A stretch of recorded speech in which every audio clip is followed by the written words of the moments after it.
Banished from Earth, time, space, and reality. Classic Game Room 2085 broadcasts from the future!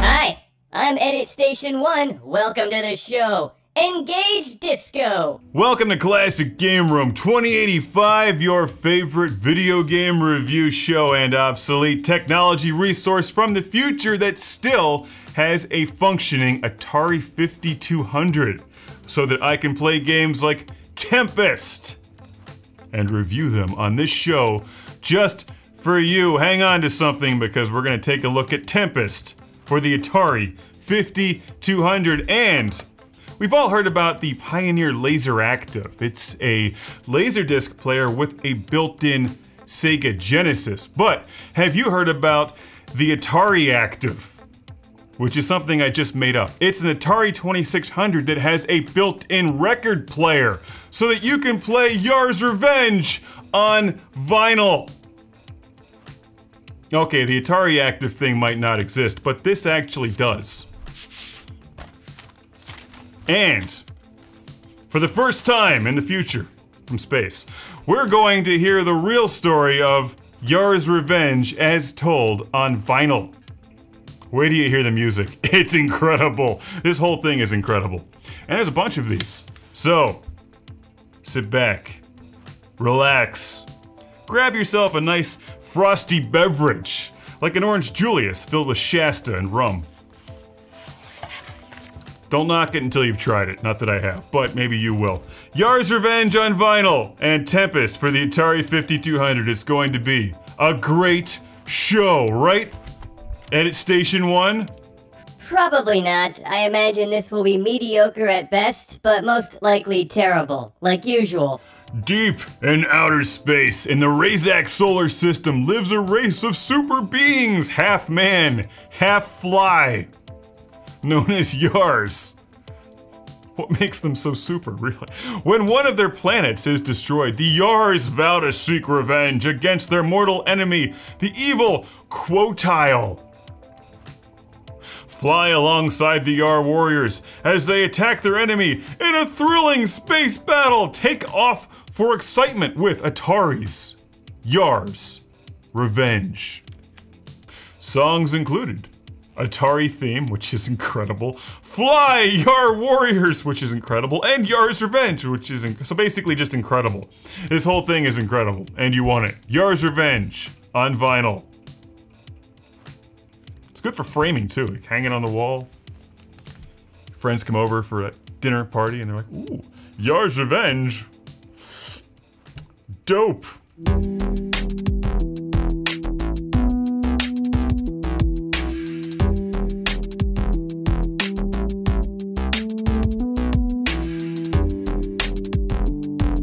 Atari's Tempest was one of the best games from the era, released in 1981. It's an incredible arcade machine, but failed to make a splash on home game consoles like the Atari 2600 and 5200 until the future, when the psychos at Atari age did this. But before playing Atari 5200, you have to turn it on, and kids, let me assure you, the struggle is real. Some have joked that the Atari 5200 will burn down your house. It's not a joke, and I'll show you why. I had a video signal a moment ago, so I know it works. I was playing this the other day. I don't remember it being this difficult either. How about you do me a favor and just frickin' work? Can we do that? Can we be friends? I'm sorry that I've made fun of your joystick countless times, but let's be honest, it does suck. No! And we're back. Oh. Wait. I think I had it there. Oh, we're so close. We're so close to getting a signal. It's just flickering. I can see it. Here, I'll turn the VCR all the way around this time. Cables are, of course the cables are tangled because there's like 1,000 cables. this cable out. That's tangled into the VCR cable. The 7800 stuff is in the way. We'll push that under there. This is my life. See, normal. Whoa, it's sparking. Did you guys see the spark?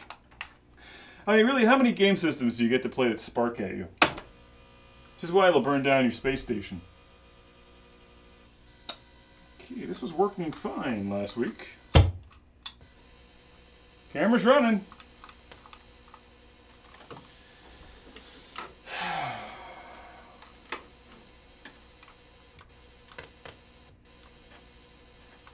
If I didn't think I'd light myself on fire, I'd try to get a close-up of the spark again. Of course, that would be the kind of video that actually gets like 1 billion hits on the internet. Man lights himself on fire while hooking up Atari 5200. Top 10 ways he burns. Alright, let's go. Is there star, regular, expert, novice? Ah, I am a novice. After all, it took me 20 minutes to hook this thing up.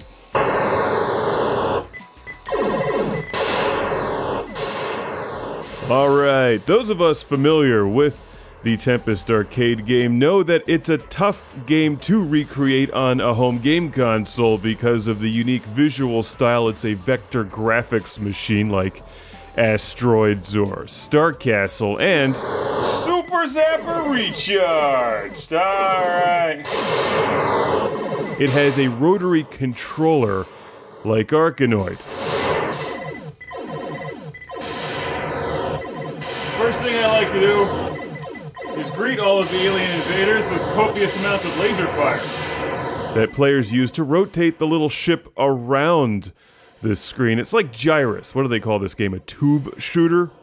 You shoot enemies ascending up through the tube towards you and they're shooting at you. It's an intense game. Tempest is a game that could not possibly have played well on the Atari 2600, but as you can see, the 5200 does a decent job.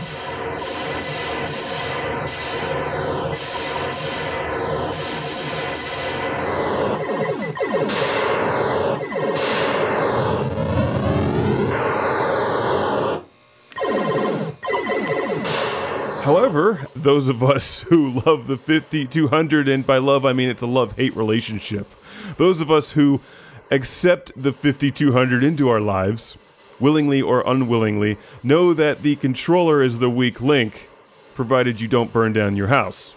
Tempest on the 5200 plays better than you might expect. Once you get used to the control, moving the joystick around in a circular motion, the game starts to make sense, and while this doesn't look as good as the arcade machine, it's an excellent old-school home game console version of Tempest.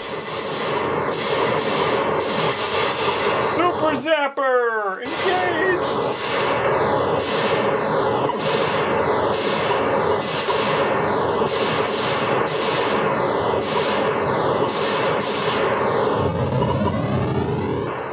It took me a while to get used to the visuals, but the sound effects are wonderful. Good job, designer who I don't know. It's about time Tempest made it to the 5200.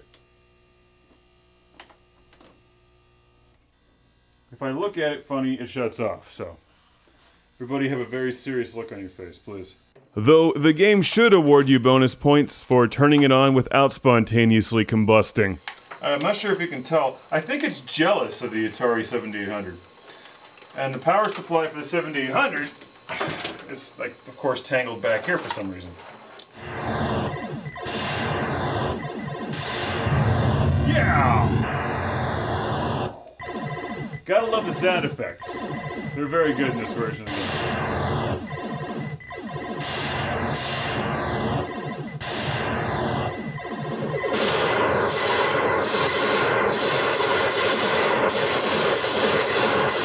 Super Zapper! One of the things that makes Tempest playable on the 5200 is that it has auto-fire, so you don't have to hammer the awkward 5200 fire buttons like you do in Joust. You just hold them down, and it does the shooting for you.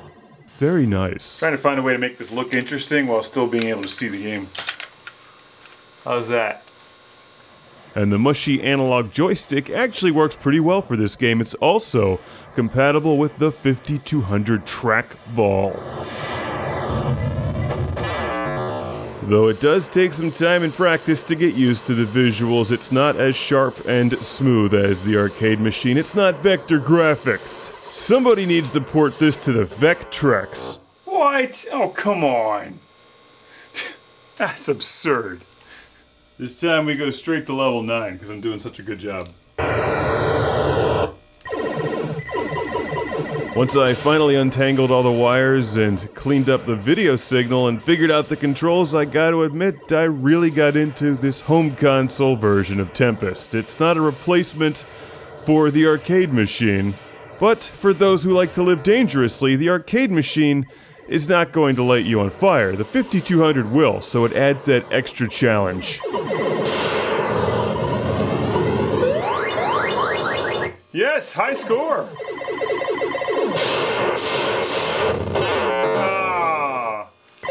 So a big thanks to my friend Bill from Massachusetts who sent this to the show. I was not expecting it, but I totally enjoyed Tempest on the Atari 5200. One of the better 5200 games, for sure.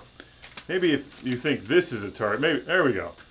That's Sega, wait, which hat was I wearing the whole time? Sega fanboy Mark's been playing Tempest, oh no! Up there with Robotron and Space Dungeon and Star Wars the arcade game. It's Tempest. Yes! High score!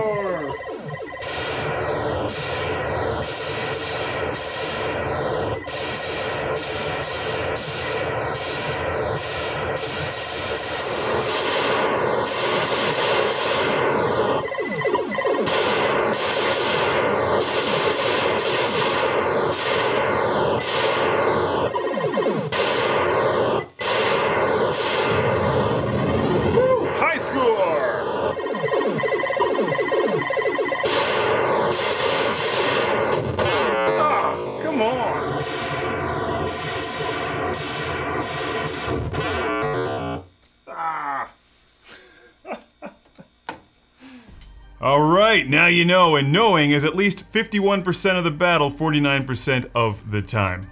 Tempest on the 5200 is fun, and I realized in between takes that I'm wearing the wrong hat, so for continuity's sake, I'll just put on the Atari one.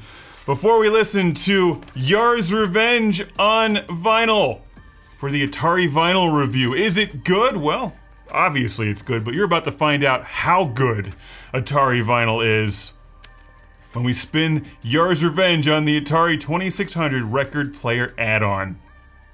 Y'all ready for some Yars' Revenge on vinyl? Let's play it. The story, the sound, the music. Yars' Revenge.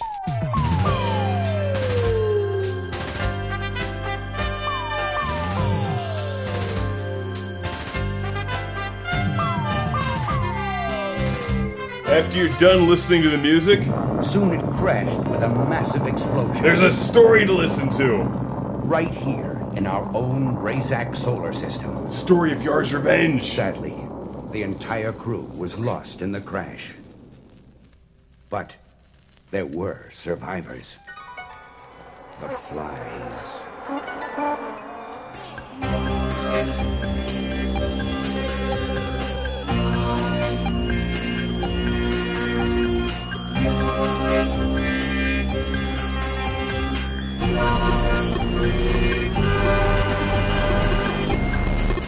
As you can see and hear, this is the perfect album to listen to while playing an intense game of Yars' Revenge. He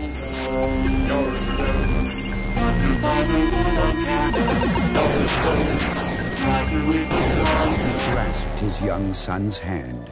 Be careful and brave, and the victory shall be yours. Mother and father waved goodbye as their young son flew back towards the armament center. Goodbye! Goodbye, my son. Oh, dear. He can't hear us. Whispered Mother Yar as she wiped a tear from the corner of her huge, luminous eye. Fly, young warriors, fly. Fly, young warriors, fly.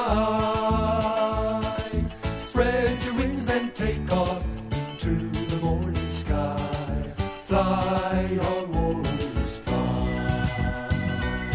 Attack, young warriors, attack. Atari and vinyl. Two great things that go well together, like Sega and Atari. On my head.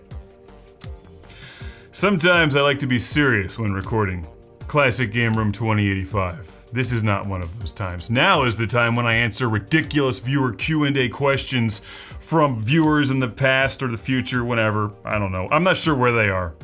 Here's a question from... I had this right in front of my face like a moment ago. Joel Chivers! There we go. Joel Chivers asks a very silly question that I will answer in a probably equally silly way. Is dubstep still a thing in 2085, or is it for pussies? Dubstep does not exist in 2085. It's been replaced forever by disco. Which of course it should have been all along. Casey and the Sunshine Band lasts forever. Let's find another ridiculous question here on the Patreon, which exists in my Sega Dreamcast web browser on my Sega brand computer, which is powered by the Dreamcast and a VMU card that you can't see because it's plugged into it. Here we go. Richard Cabe asks, what are Atari fanboys' marks concerning the 2600 and 7800 homebrew scene? Any favorites? I think the 2600 and 7800 and 5200 homebrew scene are amazing. And I'm not just being ridiculous, I'm being serious. I love that they're still putting out great games for the 2600, 78, all the Atari computers. Atari game systems, which are basically computers with wood grain, or at least stainless steel strip. So, for all the Atari stuff. I don't have them all, like there's a whole bunch of them that you can find on the internet, but like Fall Down is a really good game. Juno First is one of my all-time favorites. I love the 2600 and Atari homebrew scene. I think it's amazing, and I hope it goes on forever, well into the year 5200, so that we can enjoy more Atari 5200 homebrew games. Tempest. Everybody else asked questions about Sega. Oh, here we go. Becky asks, hey, Atari fanboy Mark! Which one? Well, it's a combination. I should be like Laser Active fanboy Mark. That's the Atari hat.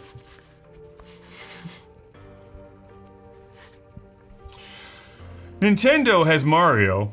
Sega has Sonic. Xbox has Master Chief. Who is the flagship character mascot of Atari?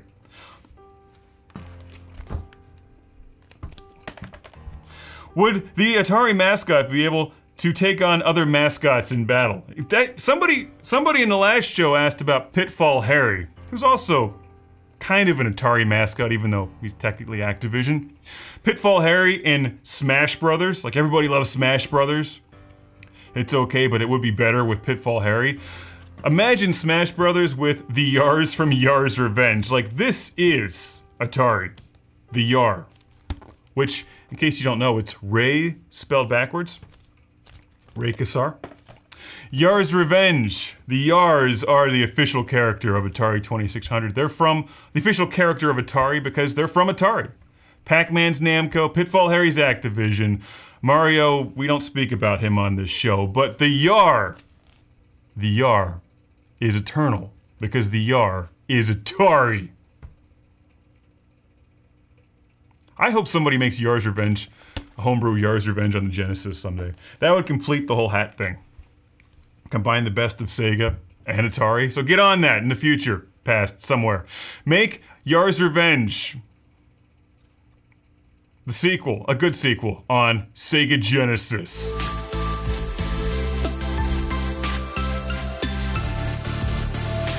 I'm looking at the monitor, like this is basically, this single image here, I think represents everything that this show is. Just imagine playing your friends in Smash Brothers And they're all like Nintendo fanboys and fangirls playing as Mario and Princess whatever and Samus, and you're a Yar. You come out of the neutral zone and you shoot cursors at them and like launch the Zorlon cannon and peck away at their shields and just decimate them because you're a Yar.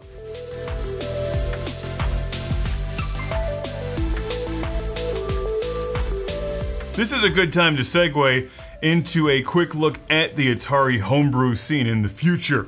My friend Bill from Massachusetts, who sent Tempest and Yars' Revenge to the show, also sent a sweet stack of Atari homebrew games. Take a quick look at this. I haven't even had a chance to play all of these yet, but we've got games like Brick, Pinata, Miniature Golf Plus, Toy Shop Trouble, and I'm looking forward to reviewing this one, Combat Rock, which features The Clash from the front of their album, Combat Rock.